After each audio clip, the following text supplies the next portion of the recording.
Bonjour à tous, bonjour à toutes et à tous et bienvenue donc dans ce nouveau webinaire organisé par PRH Solutions. Aujourd'hui, nous allons nous plonger donc dans un sujet essentiel de la vie de l'entreprise, le fonctionnement et le renouvellement du comité social et économique, donc plus connu sous le nom de CSE. Alors que vous soyez en phase de mise en place, de renouvellement ou simplement en quête de clarté sur vos obligations, ce webinaire a été pensé pour vous apporter en fait une vision claire, concrète et sécurisée du CSE pour que vous puissiez agir de manière sereine et surtout en toute conformité. Alors pour m'accueillir et partager leur expertise, j'ai le plaisir d'accueillir Jules Magnan, juriste spécialisé donc en droit social, qui animera cette présentation. Bonjour Jules. Bonjour à toutes et à tous. Et Déborah Iglesias, donc également juriste spécialisée en droit social, qui sera en back-office pour répondre à toutes vos questions en direct, donc va via l'onglet questions-réponses. Bonjour Déborah. Bonjour à toutes et à tous. Alors, n'hésitez pas à interagir tout au long de ce webinaire. On a vraiment privilégié l'échange et l'interactivité. Vous avez à disposition, dans le menu en haut de votre écran, le bouton QR donc, pour questions-réponses. Vous posez votre question ici et Déborah vous répondra en direct. Alors, rapidement, en attendant que les dernières personnes se connectent, le sommaire de ce webinaire, on va aborder 5 chapitres clés. Donc, la question des effectifs et des passages de seuil. On verra également donc, la procédure d'organisation des élections. Nous ferons également un focus sur le statut et les missions du CSE et de ses membres. Et bien sûr, on va tout vous expliquer sur les réunions et les consultations, l'utilisation des heures de délégation et enfin donc les budgets mis à disposition pour le bon fonctionnement du CSE. Mais avant d'entrer dans le vif du sujet, je vous propose d'accueillir Payosom, donc notre responsable développement, qui va vous présenter très brièvement le groupe PRH avec quelques chiffres clés et la présentation de nos 3 domaines d'expertise. Bonjour Payo. Bonjour Alexandre, bonjour à tous et à toutes. Oui, avant de démarrer la présentation de Jules, on tenait à vous faire un petit topo sur PRH Solutions, le groupe PRH Solutions. Donc, nous sommes une société spécialisée en paye et en accompagnement RH, une création en 2004, donc ça fait 20 ans, on a fêté l'année dernière nos 20 ans de présence sur le marché français. On est un groupe de 150 collaborateurs. On a des clients partout en France, même si on est basé dans le sud-ouest entre Pau, Bayonne, Hossegor, Mont-de-Marsan et Bordeaux. On a des clients partout en France et on produit à peu près 50 000 bulletins tous les mois. Euh, nos grands domaines d'expertise, alors vous nous connaissez sûrement sur la partie paye. Donc en effet, c'est notre cœur de métier, que ce soit de façon externalisée, c'est-à-dire que l'on fait absolument tout à votre place, traitement de paye, DSN, gestion administrative, mais on a aussi une solution de paye copilotée dans lequel nos clients sont autonomes tout en bénéficiant de notre expertise, de notre accompagnement. Et on a aussi une solution d'externalisation de l'administration du personnel. Pour le coup, on devient le service RH de nos clients à la place de nos clients. Sur la partie paye, on fait aussi des audits et du conseil, alors via notre service juridique dont Jules et Déborah sont nos fers de lance. On fait aussi des audits sur la paye. On peut vous accompagner lors de contrôle URSSAF. Et puis, on peut aussi auditer et analyser vos contrats mutuels et prévoyance via une structure que nous avons.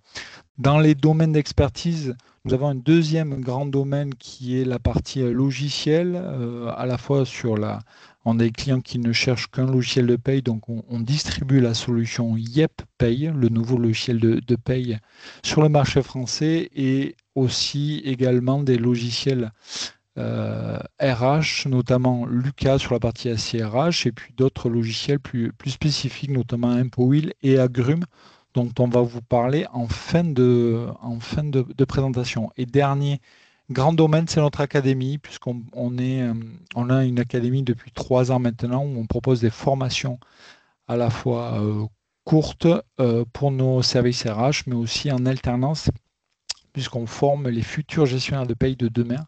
On a une trentaine d'étudiants, puisqu'on est un CFA d'entreprise. Voilà en quelques mots ce que je peux vous dire sur PRH Solutions. À disposition, si vous avez des questions ou des besoins particuliers, je laisse la main maintenant à Jules. Merci beaucoup, Peyo. Je vois que tout le monde est maintenant connecté, donc installez-vous confortablement. On démarre donc avec notre premier chapitre et une première question simple. Quel passage de seuil d'effectifs rend la mise en place du CSE obligatoire? Et surtout, quelles sont les modalités de calcul et les étapes à suivre pour être en conformité? Jules, c'est à toi. Oui, Alexandre. Alors, l'idée, effectivement, ça va être de voir ensemble déjà, est-ce que vous êtes concerné par la mise en place du CSE, du Comité social et économique? Et le CSE, en clair, doit être mis en place dans les entreprises de 11 salariés ou plus.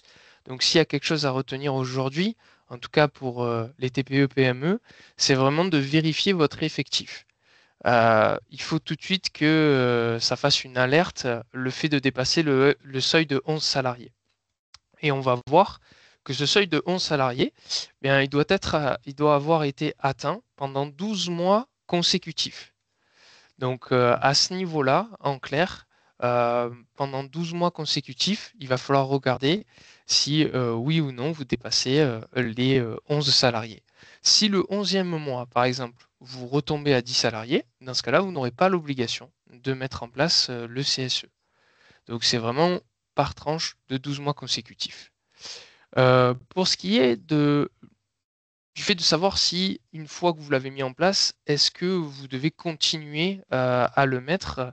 Eh bien ça, il va falloir vérifier votre effectif à l'expiration des mandats élus. Si l'effectif de l'entreprise, en fait, n'a pas été atteint, enfin le seuil de 11 salariés n'a pas été atteint 12 mois avant la fin du mandat, eh bien dans ce cas-là, vous n'aurez pas l'obligation de remettre en place le CSE. Ça se fait sans formalité, c'est automatique en clair. Et à ce niveau-là, donc, hop, je vous demande juste un petit instant. Voilà. Alors, rentre dans la détermination de l'effectif.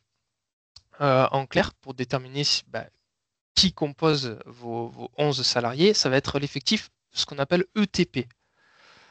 Donc, à ce niveau-là, on va prendre en compte en clair les salariés en CDI temps plein, les salariés télétravailleurs, bien sûr, ou les travailleurs à domicile, les salariés en contrat de travail intermittent également, les salariés en CDD, sauf, petite exception, le CDD de remplacement. En effet, comme on comptabilise le salarié absent, on ne va pas comptabiliser en plus le salarié qui vient le remplacer. Peu importe le motif d'absence, ça peut être lié à un congé maternité, adoption, congé parental d'éducation, etc. À chaque fois, on va compter un seul salarié au lieu de deux. C'est normal dans le cas d'un remplacement. On va prendre en compte également les salariés temporaires au prorata tout simplement de la durée de leur contrat. Les salariés également à temps partiel, cette fois-ci au prorata de leur temps de présence. Et enfin, les salariés mis à disposition. Il y a une condition à ce niveau-là. Donc, s'ils ont été mis à disposition au sein d'une société, il faut qu'ils aient été mis à disposition pendant une durée de 1 an continue. Et là, auquel cas, effectivement, ils rentrent en compte dans votre effectif. Donc, attention à ces petites particularités. Donc voilà, s'il y a quelque chose à retenir, c'est ce seuil de 11 salariés pour connaître vos obligations, savoir si vous devez mettre en place le CSE. Merci beaucoup, Jules. Donc, c'est vraiment des précisions essentielles pour ne pas passer à côté en fait, d'une obligation légale qui engage, vous avez compris, la responsabilité de l'employeur. Alors, une fois les effectifs confirmés, place à la mise en place donc, du CSE avec les élections. Un processus, vous allez voir, rigoureux où chaque étape compte. Alors, Jules, comment organiser tout ça efficacement? Quelles procédures et délais respecter? Et surtout, les erreurs fréquentes à éviter pour garantir la validité des élections. Alors, on va voir ensemble effectivement le processus électoral, une fois qu'on est dans l'obligation tout simplement de mettre en place le CSE, comment ça fonctionne. La première des choses que l'on souhaitait vous préciser, c'est que les élections professionnelles, ça reste la procédure la plus complexe que l'on puisse mener en droit du travail. C'est vraiment une procédure qui est assez longue dans le temps. Vous le voyez apparaître à l'écran sur le schéma. Et c'est une procédure également qui contraint l'employeur à effectuer de nombreuses démarches. Donc, la première des choses à ce niveau-là, c'est de vous faire encadrer, épauler par un professionnel. Ça semble essentiel vu le nombre de démarches que vous allez devoir faire. Et on vous invite par ce biais-là, tout simplement à faire appel à nos services. Pour un montant de 750 € hors taxe, on va être en mesure, nous, de vous organiser vos élections professionnelles. Ces élections professionnelles, elles vont débuter par l'information du personnel qui doit avoir lieu, donc qui marque le début, en fait, tout simplement de la procédure. Cette information du personnel, elle va en fait être faite par tout moyen et elle va surtout préciser la date du premier tour des élections. Attention, c'est une date estimée de premier tour, donc libre à vous, dans un premier temps, effectivement, tout simplement de mettre une première date et d'informer votre personnel, et puis ensuite, vous serez à même de modifier le calendrier électoral. Dans le même temps, dans la même situation, vous allez devoir inviter des organisations syndicales salariées, alors les 5 plus importantes en France. Vous pouvez donc les inviter soit au niveau de leur adresse, au niveau des fédérations nationales à Paris, soit sinon inviter les fédérations départementales. C'est une obligation. Il faut inviter les organisations syndicales. Alors, à faire quoi? Première chose, à négocier le protocole d'accord préélectoral, ce que l'on appelle le PAP communément. Deuxième chose, à présenter des candidats au premier tour des élections. C'est une obligation. Malheureusement, on ne peut pas faire sans, en clair. Et donc, à ce niveau-là, vous allez devoir envoyer vos 5 courriers d'invitation par courrier recommandé pour bien garder la preuve de la démarche. Cette invitation, elle doit être faite 15 jours avant la date de la réunion de négociation du protocole d'accord préélectoral. Qu'est-ce que ce protocole d'accord préélectoral? C'est tout simplement un accord qui précise le calendrier, mais aussi le nombre en clair de représentants du personnel que vous allez avoir dans l'entreprise, le nombre d'heures de délégation qu'ils vont avoir, etc., etc. On va avoir un certain nombre de points qui vont être déterminés dans le protocole d'accord préélectoral. On peut donc vous aider, nous, à le mettre en place, à le rédiger. Et donc, c'est cet accord-là qui réglemente un petit peu les élections. Attention, petite exception, dans les entreprises de 11 salariés jusqu'à 20 salariés, il n'y a pas l'obligation d'inviter en clair les organisations syndicales à négocier le protocole d'accord préélectoral si dans les 30 jours qui suivent l'information du personnel, aucun salarié n'est venu vous voir en tant qu'employeur pour vous dire bien, je souhaite me présenter en tant que candidat. Cependant, cela ne vous dispense pas d'inviter les syndicats à présenter des candidats au premier tour des élections, première chose, et cela ne vous dispense pas non plus, attention, contrairement à ce que l'on peut trouver sur Internet, il y a certaines publications qui expliquent que on pourrait être exempté d'organiser des élections. Ce n'est plus le cas. Effectivement, ça a été le cas pendant une certaine période, mais le ministère du Travail a bien précisé ce point. Vous êtes dans l'obligation d'organiser vos élections, peu importe qu'un salarié se soit manifesté pour se porter candidat ou non. Ensuite, une fois qu'on a négocié le protocole d'accord préélectoral, va venir le premier tour en fait des élections. Alors pour rappel, une fois le protocole d'accord préélectoral conclu, bien derrière on ne pourra plus déplacer les dates. Donc il faudra effectivement se tenir à ce premier tour des élections qui doit avoir lieu moins en clair de 15 jours avant la fin des mandats en cours si jamais vous êtes dans le cas d'un renouvellement. Si c'est une première mise en place, pas de souci. Et ce premier tour doit avoir lieu moins de 90 jours avant, en clair, l'information du personnel. Voilà la première chose. Qui peut se présenter au premier tour? Un salarié mandaté par une organisation syndicale, c'est-à-dire qui dispose d'un courrier, un document écrit officiel du syndicat indiquant qu'il se présente au nom du syndicat. À ce niveau-là, il faut savoir que ce n'est pas parce qu'un salarié s'est syndiqué, a payé une cotisation syndicale, que cela vaut comme mandat. Le fait de payer une cotisation syndicale, c'est comme adhérer à un parti politique. C'est quelque chose que l'on peut garder sur soi, pour soi en tant que salarié. Il n'y a pas lieu de le montrer. Et c'est pas du tout là ce que l'on va rechercher. Nous, on va rechercher effectivement, du point de vue légal, est-ce que le salarié dispose d'un mandat ou pas. D'ailleurs, il peut être syndiqué au nom d'un autre syndicat, il peut être payer ses cotisations ou ne pas les avoir payées, etc. Peu importe. Il faut qu'il vous présente un mandat. Si jamais ce n'est pas le cas, et que personne ne présente de mandat, dans ce cas-là, il y a une carence. Et on va organiser un deuxième tour. Alors sachez cependant que selon, voilà, il faut bien sûr que tout le monde puisse voter pour, en clair, chaque mandat à élire. Donc il va y avoir effectivement un deuxième tour d'organiser où là pourront se présenter les salariés sans en fait mandat.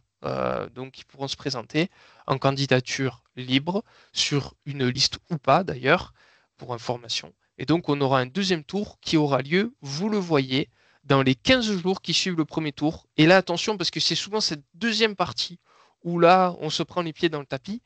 On a des difficultés à mettre en place les élections. C'est normal, puisque pour rappel, ça reste une élection, il faut que les salariés votent.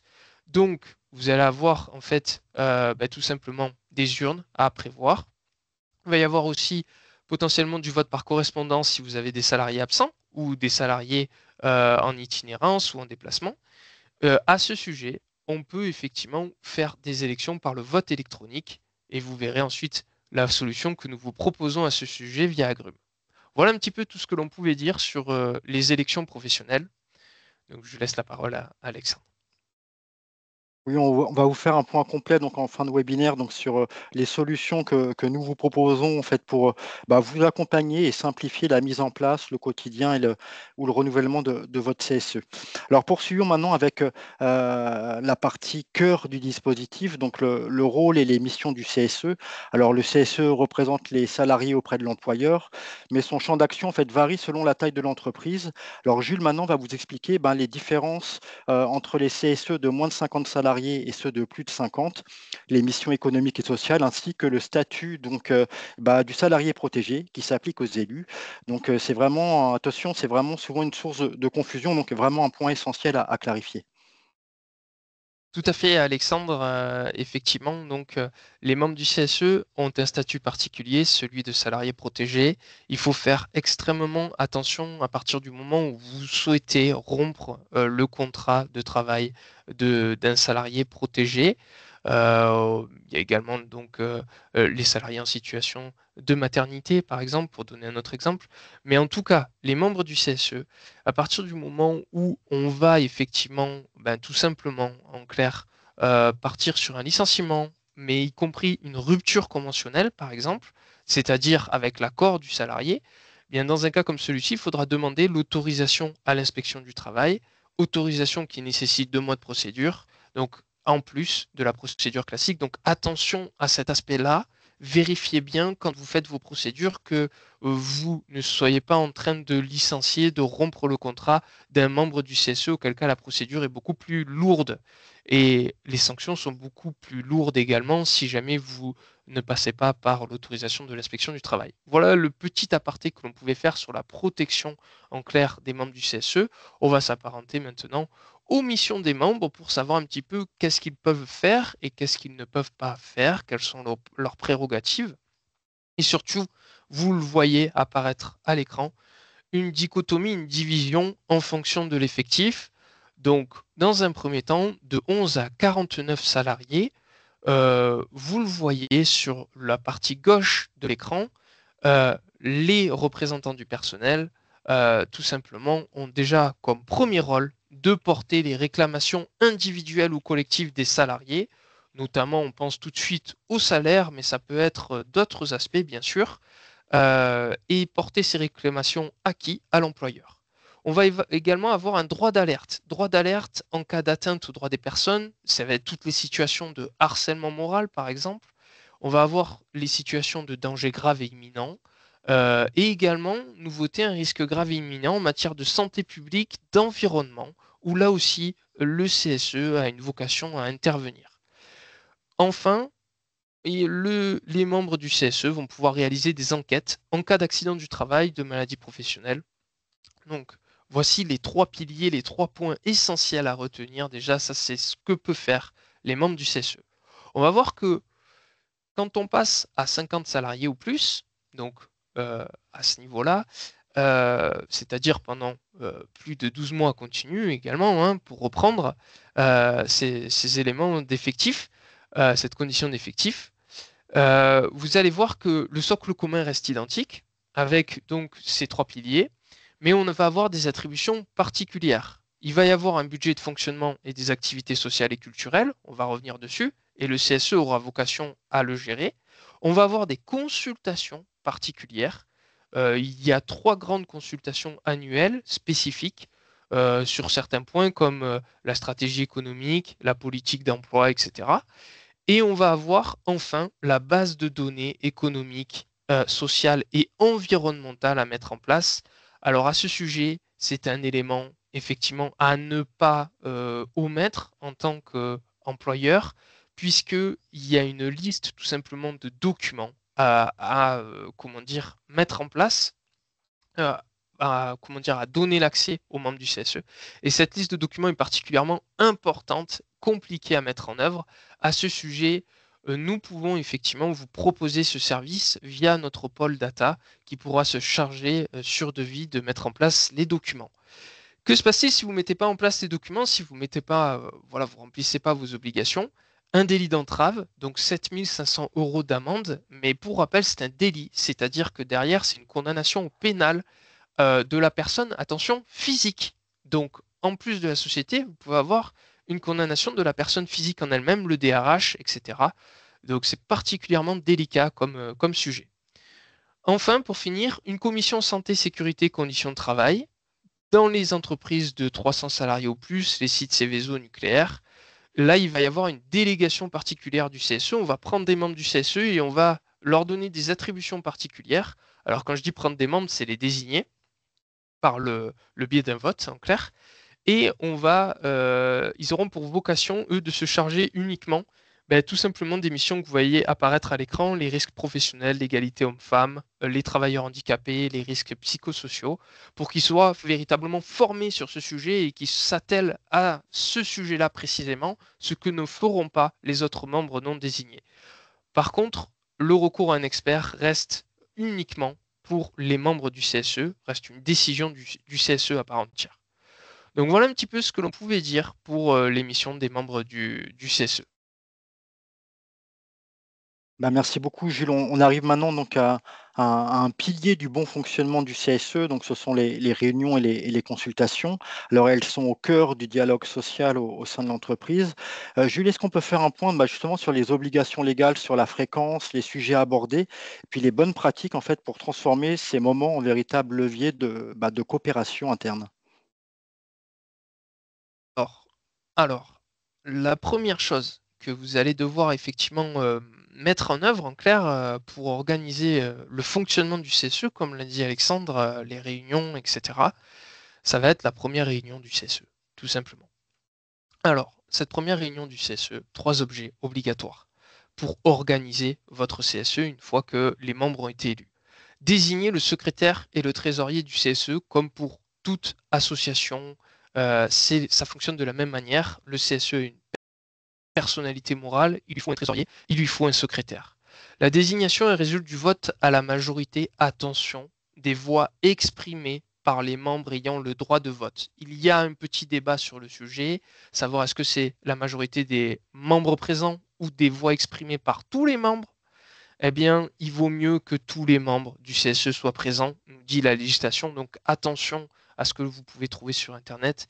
Il est essentiel que vous ayez la majorité de tous les membres. Ensuite, deuxième point, l'élaboration du règlement intérieur du CSE. Là aussi, comme toute association, école, société, le CSE doit déterminer dans son règlement intérieur les modalités de fonctionnement. Enfin, la désignation d'un référent contre le harcèlement sexuel et des agissements sexistes, qui est une nouveauté. La désignation, elle résulte, attention, du vote, cette fois-ci de la majorité des membres présents. Donc voilà un petit peu déjà l'ordre du jour de la première réunion du CSE, ce que vous devez mettre en place. Par la suite, comment cela va s'organiser? Comment le CSE va fonctionner? La loi impose dans les entreprises d'au moins 300 salariés, attention, une réunion une fois par mois, 12 réunions dans l'année. Dans les entreprises de moins de 300 salariés, ce qui concerne la majorité des entreprises en France, le CSE se réunit au moins une fois tous les 2 mois. Donc à ce niveau-là, il faut prévoir 6 réunions dans l'année, plus, donc dans les entreprises de 50 salariés plus, les 3 consultations annuelles dont on a parlé. Donc vous voyez que ça fait un certain nombre de réunions à organiser. Il faut être extrêmement organisé sur ce point-là. petite astuce à ce sujet. Si jamais vous sentez qu'une réunion, ça ne sera pas possible de la faire, etc., vous pouvez proposer de différer la date de la réunion en tant qu'employeur aux membres du CSE. Ceux-ci peuvent voter dans ce sens-là. Deuxième astuce, il est possible de faire une réunion en visioconférence avec l'approbation des membres du CSE. Donc des solutions pour, on va dire, faciliter l'organisation des réunions. Une réunion, ça implique quoi? Ça implique de fixer un ordre du jour. Ordre du jour qui est fixé conjointement par le président et le secrétaire du CSE. Pour rappel, le président du CSE, c'est l'employeur. Le secrétaire du CSE, vous l'avez désigné lors de la première réunion. Et c'est transmis par l'employeur à tous les membres au moins 3 jours avant la réunion. Ça, c'est dans les entreprises de 50 salariés plus, bien sûr. Ensuite, vous devez également rédiger le procès-verbal de la réunion du CSE. Ça, c'est le secrétaire du CSE qui va s'en charger, qui va le transmettre à l'employeur dans les 15 jours qui suivent la réunion. Donc voilà un petit peu comment ça s'organise, en sachant que lors de la réunion, vous allez devoir apporter des réponses aux questions qui sont posées. Si un sujet devient trop long, on peut reporter ce sujet à la réunion précédente. Donc voilà comment s'organiser. Dans les entreprises de moins de 50 salariés, c'est un petit peu différent puisqu'on n'a pas de secrétaire, mais on doit quand même recevoir les membres, effectivement, du CSE. Donc voilà un petit peu ce que l'on pouvait dire à ce sujet sur l'organisation des réunions. Merci beaucoup Jules pour toutes ces précisions. On va aborder maintenant donc un aspect très concret. En fait, ce sont les heures de délégation. Ces heures permettent en fait aux élus de bien exercer leur mission, mais leur gestion reste quand même souvent complexe. Comment les comptabiliser? Sont-elles rémunérées? Est-ce qu'il y a des limites? Est-ce qu'on peut les reporter ou les mutualiser? Alors Jules, ce sont les bonnes pratiques à se poser pour éviter toute dérive ou contestation par la suite? Effectivement, Alexandre, il y a des bonnes pratiques à mettre en œuvre sur l'organisation des heures de délégation parce que sinon, on va le voir, ça peut vite devenir très compliqué pour l'employeur. Pour quelle raison? Tout simplement parce que le temps passé en réunion que l'on vient de voir déjà n'est pas compris dans les heures de délégation. Ces heures de délégation servent aux membres du CSE à justement organiser les réunions, à consulter, à aller voir en fait tout simplement le personnel de l'entreprise. Et vous allez voir que ces heures de délégation, c'est un petit peu un gouffre financier pour l'employeur, puisque derrière, vous n'allez pas avoir l'ensemble de votre personnel à disposition permanente. Alors, j'ai mis un extrait, nous avons mis un extrait du tableau, mais bien sûr qu'il continue en fonction de l'effectif, mais on voit tout de suite affiché à l'écran qu'en fonction de l'effectif, vous avez le nombre déjà de membres du CSE, donc vous le voyez apparaître à l'écran, et vous avez surtout le nombre d'heures de délégation que vous allez devoir accorder à vos salariés. Ce sont des heures pendant lesquelles, bien tout simplement, ils ne travailleront pas, donc ça va être des heures pendant lesquelles ils vont travailler, mais dans le cadre de leur mandat. Donc, le nombre d'heures est assez conséquent. Vous voyez que dans une entreprise de 50 salariés, tout simplement, on va avoir 18 heures de délégation pour, attention, chaque membre du CSE, et ils sont 4, les titulaires. Donc, vous voyez que effectivement, ça va être assez lourd comme traitement. Donc, à ce niveau-là, il faut organiser, en clair, tout simplement vos heures de délégation. La première chose, c'est que malheureusement, en tant qu'employeur, il faut le savoir, on ne peut pas contrôler l'utilisation des heures de délégation, il faut contester l'usage qui en a été fait après, en fait. Vous devez toujours laisser vos membres prendre leurs heures. Par contre, il y a l'obligation tout simplement de prévenir l'employeur que le membre du CSE est bien en train d'effectuer des heures. Ça, c'est une obligation.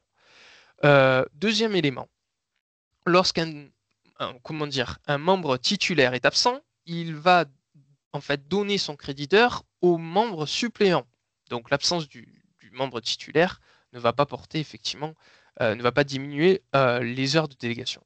Troisième élément, la mutualisation. Et ça, c'est un élément essentiel, une astuce dont on vous parle pour bien gérer les heures de délégation, puisque si vous le mettez en place avec l'accord des membres du CSE, là, ici, le délai de prévenance passe à 8 jours avant l'utilisation. C'est le premier point. Donc ça, c'est un côté positif pour l'employeur.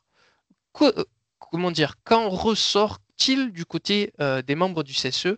Eux, c'est l'utilisation de donner, en fait, tout simplement leurs heures de délégation à d'autres membres du CSE. Donc ça peut les arranger également. Par contre, voilà, il ne faudra pas donner, le crédit d'heure ne peut pas être supérieur à 1,5 fois le crédit d'heure attribué mensuellement aux élus. Donc attention à bien respecter ces règles à ce niveau-là. Donc voilà un petit peu ce que l'on pouvait dire pour les heures de délégation. Merci beaucoup, Jules. Donc, on termine cette partie avec un sujet tout aussi important, donc les budgets du CSE. Donc, pour résumer grossièrement, le CSE dispose donc de deux budgets distincts, le budget de fonctionnement et le budget donc, des activités sociales et culturelles au bénéfice des salariés. Mais la frontière en fait, entre les deux est pas toujours très claire. Alors, Jules, comment bien faire la différence entre ces deux budgets? Est-ce qu'on peut appliquer des règles de transfert? Et quelles sont les bonnes pratiques pour garantir une gestion transparente et conforme? Alors Alexandre, on va faire là aussi une division entre deux types de budgets. Le budget de fonctionnement, une obligation de le verser dans les entreprises de 50 à 2000 salariés, il est porté à 0,20% de la masse salariale. Dans les entreprises de plus de 2000 salariés, 0,22% de la masse salariale. Ce qu'on va entendre par masse salariale brute, c'est constitué par l'ensemble des gains et rémunérations de la société soumis à cotisation sociale. Premier point. Donc ça, c'est une obligation pour vous de le mettre en place. Et ce budget de fonctionnement va devoir être versé, en fait. Alors, quand va-t-il être versé? Il peut être versé au début du mandat, et c'est généralement ce qu'on préconise de faire pour que le CSE ait les moyens, en fait, tout simplement, de mener à bien ses missions. Il peut être versé sinon mensuellement, si jamais voilà, vous souhaitez étaler dans le temps cette dépense, c'est possible. Par contre, attention, il ne peut pas être versé en retard. Et il y a une jurisprudence notamment sur un employeur qui avait versé 6 mois après le début de mandat des membres du CSE le budget. Et pour le coup, effectivement, il a été condamné. Donc même si la loi ne semble pas imposer le fait de le verser en début de mandat, faites attention parce que la jurisprudence ne vous épargnera pas. Également, pour ceux qui ont un CSE central, sachez, alors dans les grands groupes, sachez que le CSE central ne dispose pas de budget et il peut y avoir une rétrocession du budget des établissements vers le CSE central, par accord. Donc voilà ce qui est possible de faire.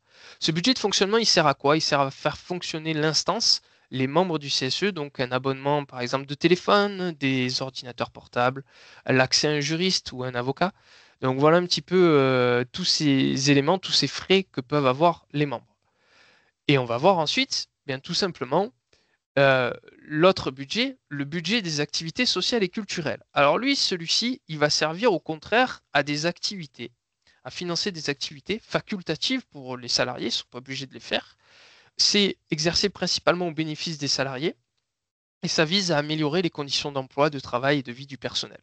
Attention à ne pas mélanger les dépenses, du coup, parce que là, on est sur quelque chose, sur une activité sociale et culturelle, et il y a vite, en fait, des dépenses qui sont mélangées. Bien faire la distinction entre les deux. Pourquoi? Parce que ce n'est pas le même budget et parce que justement, ça peut entraver la comptabilité. À ce niveau-là, le budget des activités sociales et culturelles, il faut savoir que la loi ne prévoit pas de montant. Le montant, il est soit fixé par accord d'entreprise, soit sinon, on va regarder ce qu'a déjà fait l'employeur dans le cadre des activités sociales et culturelles avant la première mise en place du CSE, ou si jamais c'était un renouvellement, le budget, en fait, tout simplement, de l'année dernière, qui doit être au moins égal au rapport de la contribution à la masse salariale de l'année précédente. Alors qu'est-ce que ça veut dire? Ça veut dire qu'on va faire une proratisation du budget de l'année dernière, en clair, par rapport à la masse salariale. Si celle-ci a augmenté, dans ce cas-là, le budget sera un peu plus conséquent. Si par contre celle-ci n'a pas augmenté, il restera le même que celui de l'année dernière. Donc pensez lors de la première mise en place du CSE à penser que si vous mettez en place un budget des activités sociales et culturelles, vous risquez très fortement d'avoir à payer à minima la même somme l'année suivante. Pour finir, bien tout simplement, il y a une possibilité de transférer le reliquat du budget de l'un vers l'autre. Donc c'est possible par délibération du CSE. Attention si vous le faites à bien contrôler votre trésorerie, la comptabilité, puisque derrière le CSE ne sera pas en mesure, si jamais il ne mesure pas sa trésorerie, de le faire pour les années suivantes, pour les 3 années suivantes, et de se faire prendre en charge les expertises par l'employeur à ce sujet.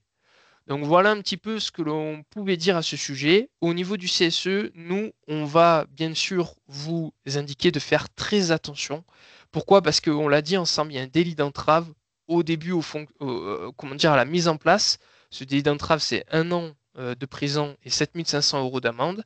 Au fonctionnement, c'est que 7 500 € d'amende, mais vous voyez que c'est quelque chose d'essentiel à mener. Si vous sentez que vous ne pouvez pas le mettre en place, bien il y a des astuces pour ça. Donc, comme on le disait, nous, ce qu'on préconise, c'est tout simplement d'être de bonne foi vis-à-vis de l'inspection du travail et tout simplement de faire appel à nos services parce que, par exemple, pour les élections, ben, n'hésitez pas à dire que les vacances de Noël ou les vacances d'été, les congés estivaux vous ont entravé un petit peu, vous avez dû décaler les dates. L'inspection du travail peut être conciliante sur cet aspect-là. Voilà tout ce que l'on pouvait dire sur le CSE, Alexandre. Bah, merci beaucoup, Jules. Donc, avant d'ouvrir la session de questions-réponses, un mot sur l'accompagnement que nous proposons. Alors, que ce soit pour la mise en place, le fonctionnement au quotidien ou le renouvellement de vos CSE, en fait, le groupe PRH vous accompagne avec une offre de services à la carte, de solutions logicielles et de formation pour vous simplifier le quotidien et ne plus faire du CSE, en fait, un point de crispation, mais un vrai levier efficace et constructif donc du dialogue social au sein de votre entreprise. Et Peyo, je te laisse la parole pour présenter ces offres. Oui, merci Alexandre et merci Jules. Je pense qu'on a bien tous compris que c'était compliqué et complexe, tous ces sujets. Donc n'ayez crainte, on peut vous accompagner, on peut vous aider sur ces sujets. Alors, premier grand point, c'est au niveau service et toute la partie accompagnement juridique que peuvent nous apporter Jules et ses équipes. À la fois sur la partie élection, réunion, budget. On se met à disposition donc via un support téléphonique et bien sûr toute la partie veille juridique via des newsletters et webinaires comme on fait aujourd'hui. Ce service juridique pourra rédiger vos actes, les actes juridiques à votre place, donc tout ce qui est règlement intérieur, accord d'entreprise et autres. Et bien entendu, il ne faut pas hésiter à nous solliciter. Vous avez compris, on est de vrais experts et on peut vous analyser votre CSE et vous faire des rapports d'expertise et vous remettre. Alors Jules vous l'a indiqué tout à l'heure, mais on a une équipe de data analyst, donc on peut vous remettre toute la partie indicateurs légaux, la BDESE, l'index égalité femmes-hommes, le BSI. Voilà, ce sont des reportings que l'on produit à la place de nos clients si besoin. Voilà. Le deuxième grand domaine dont on voulait vous parler, c'est l'aspect logiciel. Il existe un logiciel que l'on utilise nous-mêmes en interne qui s'appelle Agrum, qui est un logiciel de pilotage et de suivi du CSE qui vous permettra de planifier vos réunions, vos commissions, de faire un calendrier annuel, de faire toute la partie convocation et ordre du jour, le vote électronique qui est assez pratique plutôt que d'utiliser un vote physique. Et c'est un logiciel qui vous permettra de faire toute la base juridique et documentaire. Donc n'hésitez pas à nous solliciter, on peut vous faire une petite démo. Ça dure entre 15 et 20 minutes et on vous présente ce petit logiciel. On est en mesure de vous le distribuer et déployer au sein de votre structure. Voilà. Et dernier grand domaine, c'est notre académie, puisque voilà, nous avons une académie et donc on peut former vos membres du CSE sur des formations obligatoires. On peut gérer tout cela et vous proposer des formations. Et voilà, petite nouveauté cette année, on fait aussi toute la partie formation sauveteur sécurité au travail dont ont besoin les membres du CSE. Donc voilà, n'hésitez pas, on est à votre disposition. Je crois que je suis sûr même Alexandre va vous envoyer ensuite cette présentation. Vous aurez nos contacts et vous pourrez donc, si besoin, nous solliciter. On est à votre disposition. Voilà Alexandre. Voilà, parti. Bah, merci beaucoup, Peyo. On va pouvoir ouvrir la session de questions-réponses avec toi, Déborah. Est-ce qu'on a eu beaucoup de questions aujourd'hui sur le... Ouais, ça a bien fait réagir. On a eu pas mal de questions. Alors en plus, il y en a eu sur la conversation et sur le QR. Normalement, sur l'onglet QR, on est OK. Donc n'hésitez pas. Par contre, en conversation, il nous reste quelques questions. Jules, c'est OK? Je peux? Oui, bien sûr. Ouais. Allez, on y va. Alors, bonjour. Lorsqu'un CSE est en place, mais que l'entreprise passe les plus de 50 sur un an, faut-il refaire une élection avant la fin des mandats? C'est une question qu'on a souvent. Alors, le changement, effectivement, le passage de seuil, en clair, de 50 salariés, il est assez complexe à maîtriser. En fait, ce qui va se passer, c'est qu'il n'y aura pas l'obligation, si vous avez déjà des membres du CSE en place, de mettre en place de nouvelles élections. Ce qui va se passer, c'est que vos membres du CSE vont acquérir de nouvelles attributions que l'on a vues ensemble au cours de la présentation. Et ces attributions, ils vont les acquérir, attention, au cours de ce qu'on appelle un double seuil d'effectif. Il va y avoir déjà, la première chose, c'est qu'il faut atteindre pendant du coup le mandat des membres du CSE 50 salariés et plus pendant 12 mois consécutifs. Et une fois qu'on a atteint ces 50 salariés plus pendant 12 mois consécutifs, pour que les membres du CSE qui sont déjà au sein de votre société puissent avoir les attributions d'une entreprise de plus de 50 salariés, eh bien, dans ce cas-là, il va falloir attendre à nouveau, en clair, 12 mois. Ce qu'on appelle le double seuil. Donc, renseignez-vous bien avant de tout de suite foncer et tout de suite prévoir, en fait, des obligations dont vous ne relèverez pas de manière normale.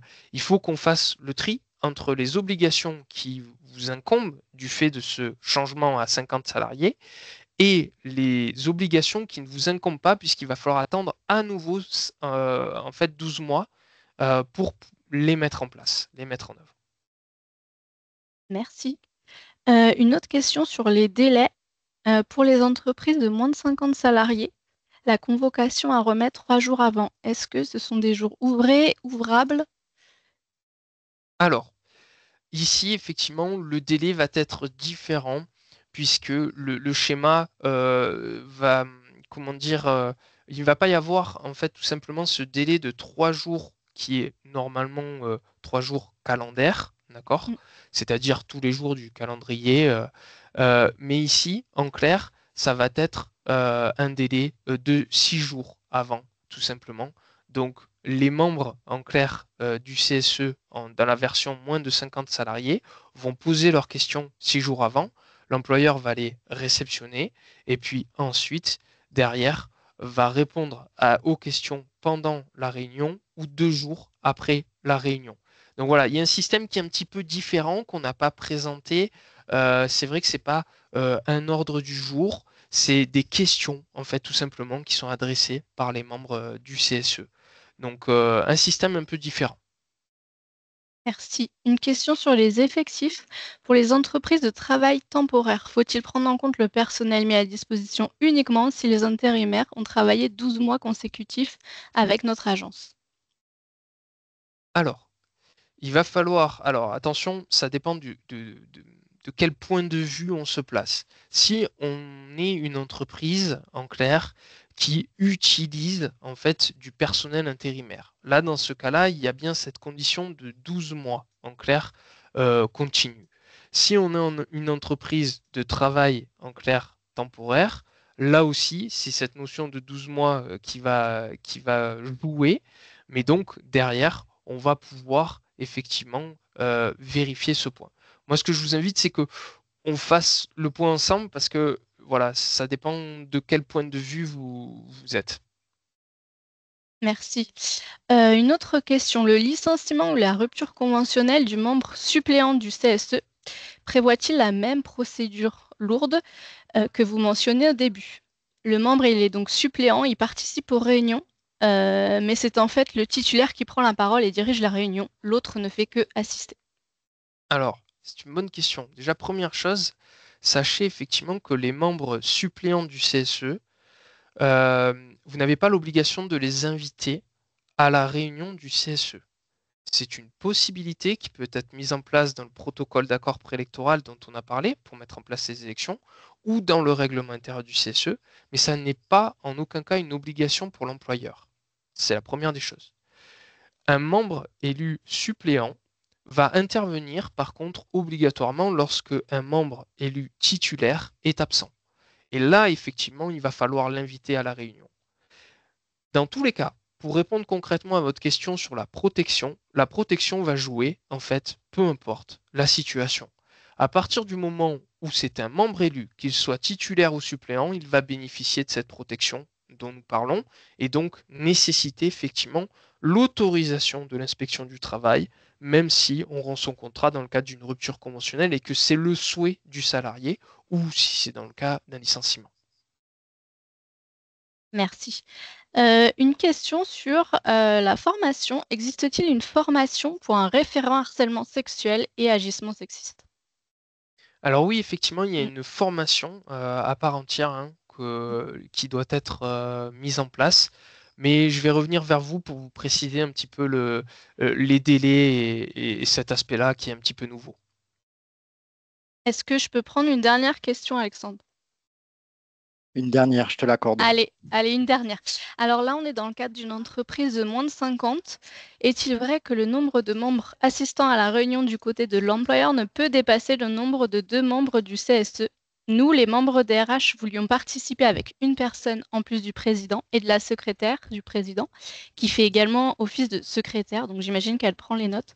Mais on nous a dit que cela ne convenait pas en termes numériques et que lorsque nous participions en tant que membres des RH, la secrétaire ne pouvait pas y participer.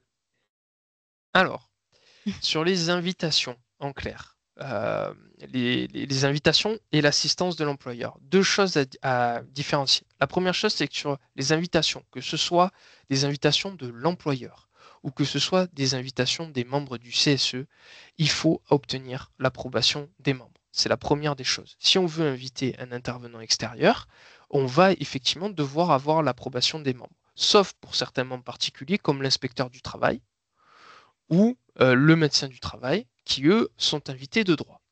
La deuxième chose, c'est que effectivement un employeur peut être assisté.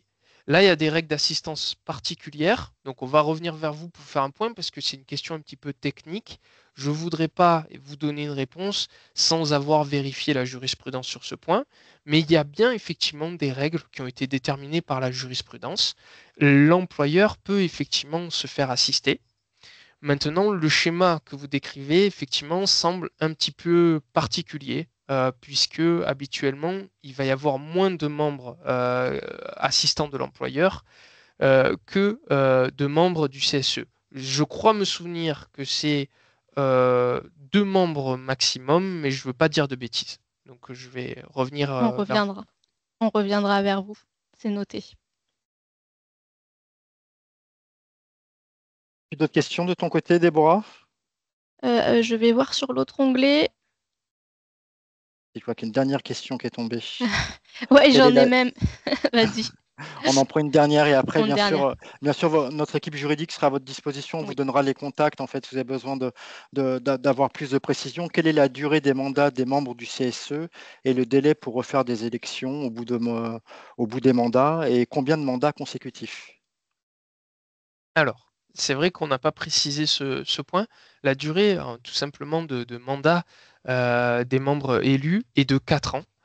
Et il faut savoir que cette durée peut être diminuée à 2 ans, tout simplement. Donc, ça peut être entre 2 et 4 ans.